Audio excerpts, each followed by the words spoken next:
और बिस्मिल्लाहिर्रहमानिर्रहीम। मैं हूं राना शकील रहमान, ऐसी तजिए के साथ ब्रिज टीवी पर खुश आमदीद। श्रीलंका में फरवरी 2022 को पहला खौफनाक इश्यू पैदा हुआ। कोलंबो पोर्ट पर ऑयल कैरियर 40,000 टन पेट्रोल लेकर पहुंचा। बैंक ऑफ सैलोन ने पेट्रोल की पेमेंट करनी थी, लेकिन बैंक के पास डॉलर खत्म हो गए। वजीर खजाना से राब्ता किया गया। वजीर खजाना ने स्टेट बैंक से बात की, लेकिन उसके पास सिर्फ 2 अरब और 30 करोड़ डॉलर थे और वो करेंसी की शक्ल में नहीं थे। लिहाजा श्रीलंका पेट्रोल ना खरीद सका और जहाज पेट्रोल समेत इंडिया रवाना हो गया। यह श्रीलंका के दिवालियापन का स्टार्ट था और फिर देखते ही देखते महात्मा बुद्ध का पसंदीदा मुल्क 49 दिनों में मुकम्मल दिवालिया हो गया और श्रीलंका ने 12 अप्रैल को खुद को दिवालिया डिक्लेयर कर दिया। हमने दिवालिया का सिर्फ लफ्ज सुना है, हम इसके नताइज और रद्द अमल से बिल्कुल वाकिफ नहीं हैं। अक्सर लोगों को कहते सुना है, अगर दिवालिया हो भी गए तो क्या फर्क पड़ता है। हम हकायक की दुनिया से गाफिल हैं, बेअकल लोग हैं। श्रीलंका में भी ऐसे लाखों लोग थे।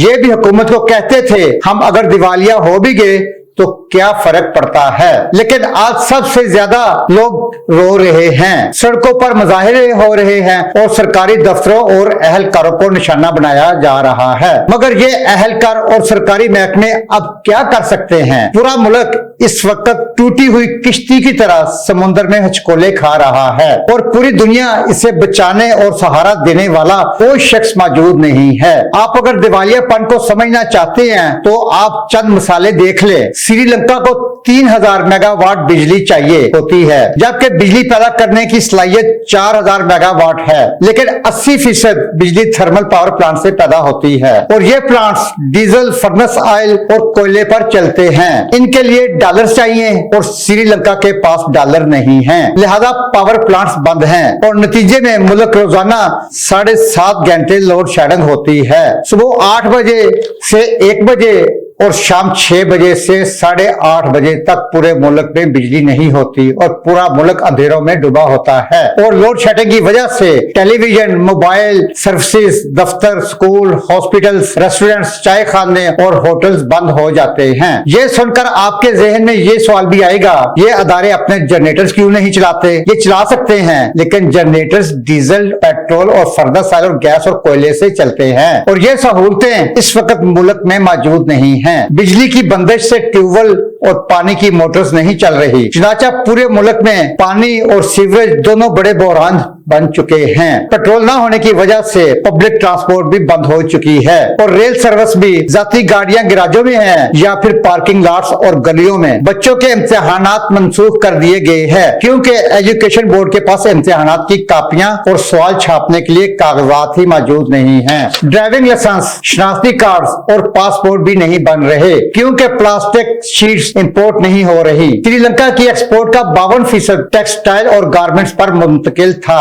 जीडीपी चाय की एक्सपोर्ट का वॉल्यूम 17% था, जबकि बाकी 31% आमदनी मसालों, कीमती पत्थरों, कोकोनट, रबर, फिश और शहद से आती थी। तेल की बंदिश, लोड शेडिंग, डिफॉल्ट की वजह से टेक्सटाइल इंडस्ट्री और चाय समेत सारी एक्सपोर्ट्स रुक गई। फ्लाइट्स बंद हो गई तो शहद की इंडस्ट्री भी दम तोड़ गई। मुसाफिर नहीं आ रहे तो होटल्स, रेस्टोरेंट्स और अजायब घर उजड़ गए। पाकिस्तान की तरह श्रीलंका के मालियाती ज़खायर का बड़ा सोर्सेज भी तारकीन वतन है। मुल्क के माशी हालात खराब हुए तो दूसरे मुल्कों में मुकीम श्रीलंकन्स ने भी रकमें भिजवाना बंद कर दी, लिहाजा बहरान बढ़ता चला गया और आज श्रीलंका पूरी दुनिया को मुताज नजरों से देख रहा है और कोई इसका हाथ पकड़ने को तैयार नहीं है। हम अब इस सवाल की तरफ आते हैं, आखिर श्रीलंका इस हालात को कैसे पहुंचा। वजूहात को साइड पर रख देते हैं और अमली चीजें देखते हैं। श्रीलंका कुदरती वसाइल से माला माल खूबसूरत मुल्क है, दुनिया की बेहतरीन चाय पैदा करता है, घने जंगलों का मालिक है, बुद्ध का गढ़ है, लिहाजा मजहबी सियाहत के खजाने भी हैं। दुनिया जहां के मसाले भी पैदा होते हैं। श्रीलंका की दारचीनी पूरी दुनिया में मशहूर है। ये टेक्सटाइल इंडस्ट्री में आया तो दुनिया के नामवर ब्रांड्स गाहक बन गए। चारों साइडों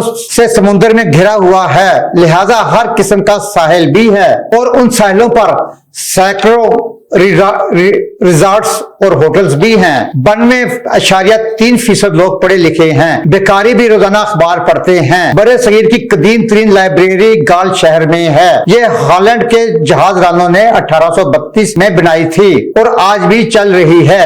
महात्मा बुद्ध का मूल का एक दान कैंडी शहर में रखा हुआ है और पूरी दुनिया से बुद्ध बख्शु इसकी ज़ियारत के लिए कैंडी आते हैं। श्रीलंका साउथ एशिया का पहला मुल्क था जिसने 1970 में अपनी माशियत को लिबरल बनाया था और श्रीलंका बहुत सफाई पसंद, डिसिप्लिन और नरम मिजाज लोगों का मुल्क है। मेहमान नवाजी के शोबे में उनका कोई मुकाबला नहीं। लेकिन फिर ऐसा क्या हो गया? इसकी 6 वजूहात थी। पहली वजह कर्जे। पहली वजह सिर्फ और सिर्फ कर्जे थे।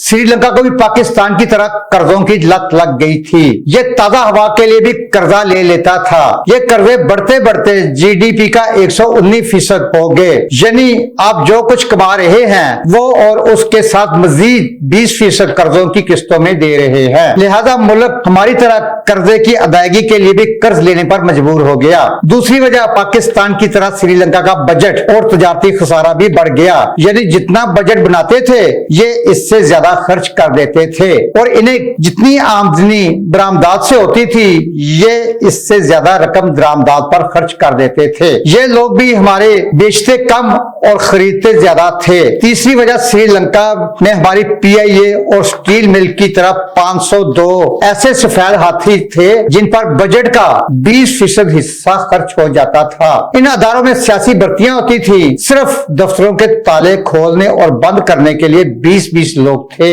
ये सफेद हाथी खाते बहुत ज्यादा थे लेकिन वापस कुछ नहीं करते थे। चौथी वजह श्रीलंका की ट्रेड पॉलिसी बनी। पॉलिसी बहुत अच्छी थी। ये साउथ एशिया का पहला मुल्क था जिसने अपनी माशियत आलमी मंडी के लिए ओपन की। लेकिन पाकिस्तान की तरह उनकी इंडस्ट्री और तजारत भी ब्यूरोक्रेसी के हाथों जलील हो रही थी। फैक्ट्रियों के मालिकान का एक पांव फैक्ट्री में होता था और दूसरा सरकारी दफ्तरों में। अरबपति लोग भी आम सरकारी दफ्तरों के बरामदों में बैठे होते थे। गैर मुल्की कंपनियां भी श्रीलंका आई लेकिन ब्यूरोक्रेसी की ताखीरी हरबों, रिश्वतों और मनफी रवैये की वजह से वापस चली गई। लिहाजा ब्यूरोक्रेसी की वजह से श्रीलंकन बिजनेसमैन तरक्की भी न कर सके और ये हांगकांग, मलेशिया और ताइवान में बैठ गए। पांचवी वजह श्रीलंका मुसलसल 26 साल खल्फशार और खाना जंगी का शिकार रहा। तामिल टाइगर्स ने 1983 में जंग शुरू की और ये 2009 तक मुसलसल लड़ते रहे। इस जंग ने मुल्की माशियत और फौज तीनों की जड़ें हिलाकर रख दी। दुनिया में खुदकश हमलों के ताजा मौजद भी तामिल टाइगर्स थे।